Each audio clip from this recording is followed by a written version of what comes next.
Hello everybody, Sunday Adelaja here. I want to talk to you today about this topic that you all know very well. I'm sure all of you have heard this statement one time or the other. It says, Fulani herdsmen don't carry guns, they only carry sticks. Really?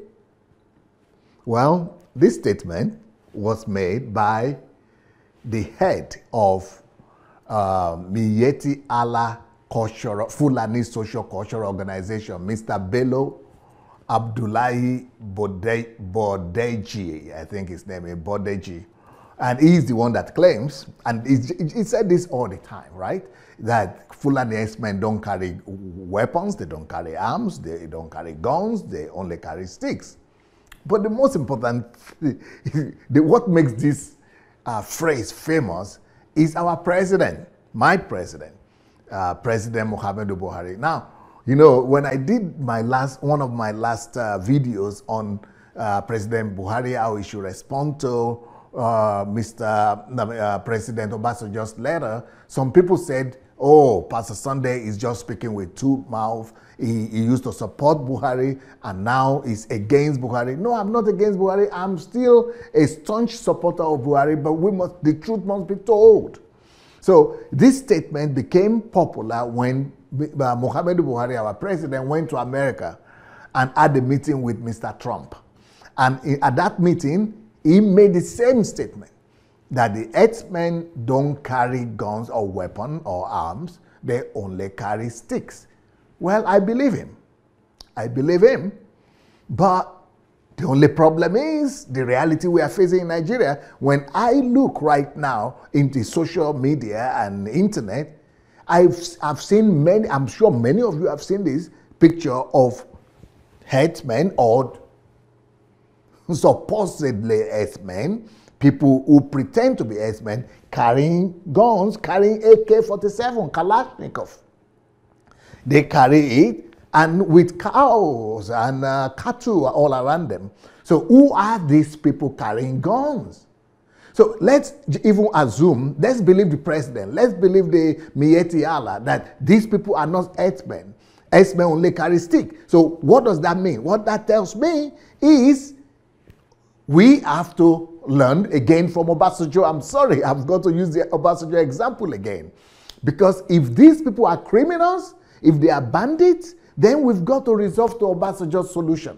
And what is Obasanjo's solution? Obasanjo, when he wanted to end banditry during his own regime, he ordered the police to shoot at sight at anybody that's causing havoc in the society, that is causing problems. So if President Buhari, if you know and you are sure that these people that are carrying AK-47 are not herdsmen, then what are you afraid of?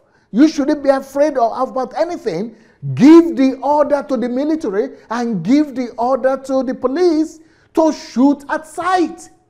We already had that kind of example before in the situation with Obasanjo, and he was doing this he was not saying they should just shoot some bandits.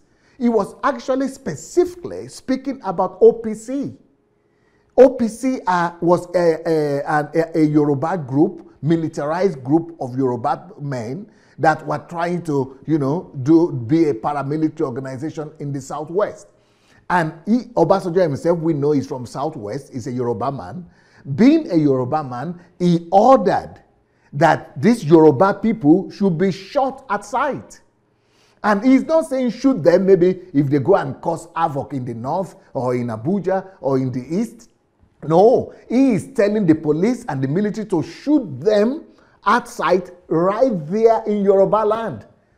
In Lagos, that they should be shot anywhere where they are causing havoc.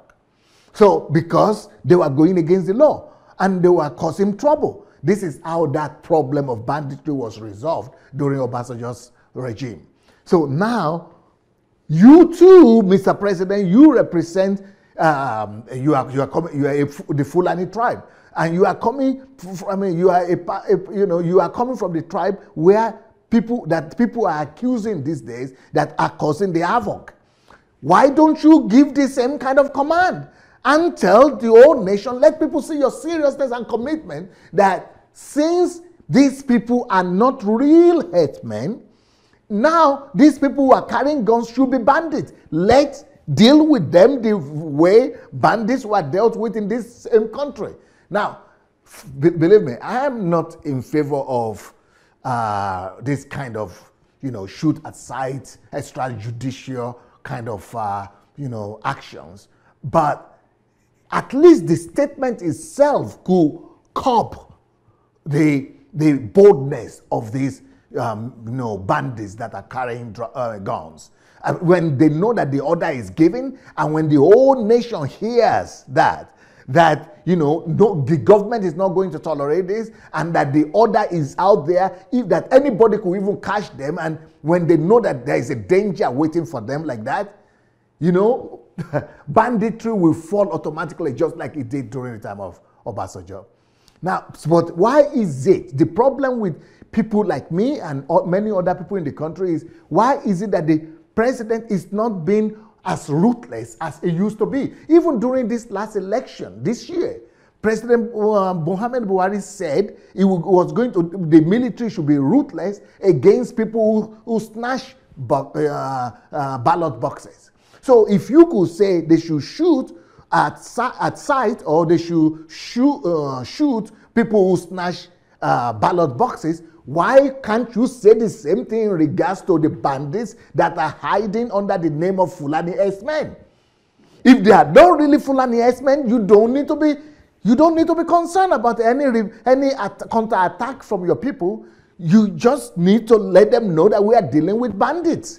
And the bandits are spoiling their name. Bandit is spoiling the name of Miyetti Allah. Bandits are spoiling the names of Miyetti Allah. Bandits are spoiling the name of Fulani people, that we should just deal with these once and for all. Mr. Buhari, President Buhari, my president. Again, I'm appealing to your integrity, and I'm appealing to your honesty. Where is Buhari that we used to know in the 80s? Where is the Buhari that, because I was alive in the 80s, right? And I was in Nigeria too. I was a young teenager growing up in secondary school when you started the war against corruption. And when you started this war against corruption, as you were only there for 20 months. And 20 months were enough for you to jail 500 politicians and officials, even businessmen. They were all jailed for corruption because they mismanaged their stewardship.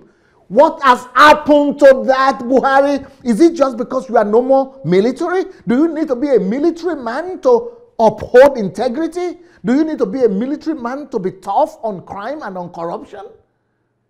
Why now you have the National Assembly, majority are your people. The Speaker of the Senate is your party person. The House of Representatives is your party person. Tell them to pass the bills. Some people are saying, no, we cannot be jailing people like that anymore. Go to America.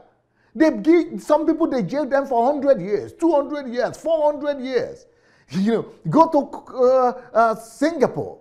Those kind of punishments are there in Singapore all the time.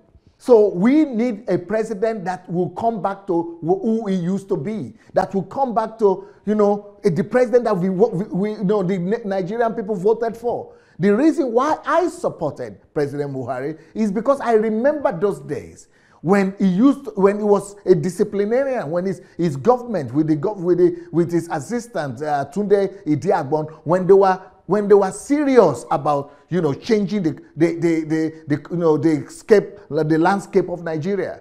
I mean, detainees, all these people, they detain people all over. The detainees were not released until they returned the money that they owed the government. And, they had to, carry out the conditions before they could be released from jail. This is the kind of Buhari that we voted for. And this is the kind of Buhari that we are looking for right now. When I was growing up, I knew that corruption was bad because of this kind of heroic acts that the government of Buhari did that time. I mean, we all remember as schoolboys, we all remember that you should never steal, especially because of the example of Umaru Diko. Umaru Diko, a former Minister of Transportation under the civilian Chagari government, left the country after stealing about $1 billion in oil money. And your government, the government of Buhari and Idi Agbon, you knew what to do. You got the secret agents, with some Mossad agents, Nigerian operatives. I mean, Nigerian operatives were, they were active. You were able to track him down and place him in a plastic bag, and hide him in a crate in the airport. Jesus for the youth, for the people who don't know. This man was not just a toothless, dog or president. He was an active president. His government was, we were proud of Nigeria. Everybody respected Nigeria for this kind of, some people think they were draconic, and the elite were the people who were fighting you, who made you to be removed, and who said these things will never work in Nigeria. But if we are going to build a better Nigeria, this is the reason why you are elected, Mr. President, and this is the kind of measures that must be taken for Nigerians to listen and for them to really learn to live without corruption and indiscipline. Because there was another law for the young people who were not around that time. There was a war against indiscipline that was declared by Buhari's regime, and unruly Nigerians were ordered to stand on queues at both bus stops and bus stations. And then if they didn't behave, soldiers will come from nowhere and they will begin to either whip them, humiliate them, or make them to do frog jumps. But of course, those are corporal measures, corporal punishments, right? That might not be so civilized for today. But if you go to Singapore, they still do those kind of things today. So maybe it's not those kind of, maybe you will not be whipping people, right, and making them to jump. But something has to be done. There must be penalty. There must be consequences for people's action. And we must enforce our laws. We must enforce values. If we don't enforce values and laws, Nigeria would never come to order. Even minor offenses carried long sentences those days. That is the kind of Nigeria that I remembered. Because I was a 17-year-old student, and we knew that there was a law that if you are caught cheating as a student, if you are caught cheating, that you will go to jail for 21 years. That is how cheating in class was removed forever from my life. Because I didn't want to go to jail for 21 years just for cheating in class. But now, cheating is everywhere. Everybody is cheating. Even parents are helping people to cheat. Because there is no law. Because, even if you did anything counterfeit, there is the original, and you did anything counterfeit, and, it was punishable by death sentence. It is those kind of things that will work in Nigeria. You know the kind of country we have.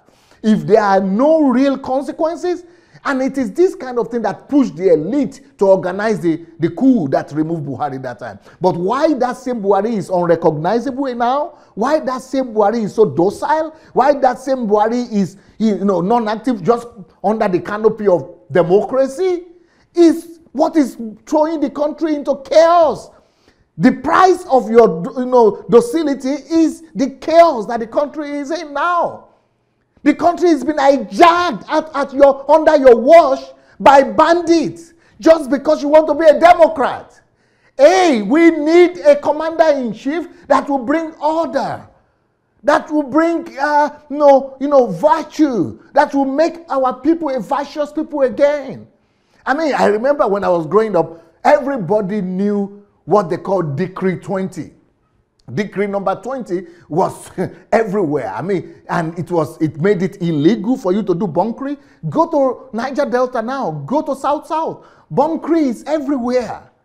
But during that time, bunkering, drug trafficking, was a tough. It was a tough decree against those kind of people. Nobody dare do it, because that Decree 20 will make people that are involved in any kind of trafficking or bunkering to face long jail terms.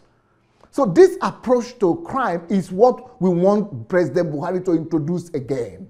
Because any person who did anything unlawful in that times, even if you are going to be selling drugs, or you are smoking drugs, or you inhale drugs, or cocaine, or you carry cocaine, anything you do, decree number 20, it was enough for you to be sentenced to death penalty. Just because you are selling, or you are smoking, or you are inhaling, or you are carrying drugs, or you are pushing drugs, or anything similar, it was enough for you to face firing squad. So that is the kind of person, that's the kind of president we want now. We want President Buhari back. Please, we want that president that we used to know. Some people will condemn me, of course, and say, you are calling for dictatorship. No, I'm not. Maybe you are going to modify it. Maybe you are going to do it a bit different from the way it was. But we are talking about the fact that laws must be made to work. Nigerian laws must. We live in Europe. You cannot live in Europe if you not go by the laws, if you not obey the laws. You cannot live in America if you not obey the laws. In the case of, there was this popular story that time, for people who might not remember, who don't know, who are not born that time. There was this story of Mr. Ogedengbe or something, Bernard Ogedengbe, who carried drugs before that decree was, decree number 20 was actually, enacted. So this guy was already in prison, was already caught. He was supposed to be in prison because those days before Buhari came, drug pushing was only punishable by 6 months in jail. So people were just carrying it and they would go to 6 months and come out. But this regime was so tough that despite the fact that he had carried the thing and he was already arrested before the law, they executed him. And other people were carrying drugs too. So everybody was afraid of carrying drugs after that. So what am I saying? We need a society where law works. Because that's why I respect what President Obasanjo did. So I'm going to show the video. In fact, I want us to show a video right now of how President Obasanjo, did what he did. When he confronted his own people, the Yoruba people, the OPC, and said, shoot at sight, shoot them. Or any bandit, anybody that's causing havoc, shoot them if they will not abide by the law of the land. That is the kind of example that we need President Buhari to follow. Let's have the video of how Obasanjo did this. Police have acted according to the instruction they have been given that any criminal should be shot at sight. But now they have even got additional instruction. Anybody who calls himself OPC should be arrested, or if he doesn't give himself to arrest, he should be shot at sight. We cannot allow this country to be taken over by hoodlums and criminals. You heard Obasanjo talking. He was very firm. We need this kind of man. He was a president. He was not a military man at this time. He was a civilian president. And nothing happened. But what happened was, that OPC disappeared very fast. Crime also went down. Banditry also was drastically reduced. So please, APC, Mr. President, will you wake up? Let somebody help us wake up our president. And let him go back to his old self that we used to know. If the herdsmen don't carry guns and they don't carry arms, they are not carrying AK-47, give some order to your people to deal ruthlessly with those people who are hiding under Fulani herdsmen and are carrying these guns, discrediting your race, your people, your tribe, and destroying thousands of lives all across the nation. Please, President Buhari, please act now for the love of God, church, and nation. Peace. Thank you so much for watching our videos. Now, we need to spread this word, and we need to do it together. For that to happen, we need your help. Just 5 little steps that you could help us to spread the word. Number one thing we need you to do is to like the videos. Please go like this video right now. Number two, if you have not yet subscribed to our channel, please go ahead and subscribe to the channel. Number three, we need you to press and click on that notification bell. You see the bell? Go press on it. And number four, we need you to go comment. Write your comment, good or bad, just write what you feel. Number five, share on every platform. Share on Instagram, share on Facebook. Just share and spread the word. Thank you so much. All right, blessings.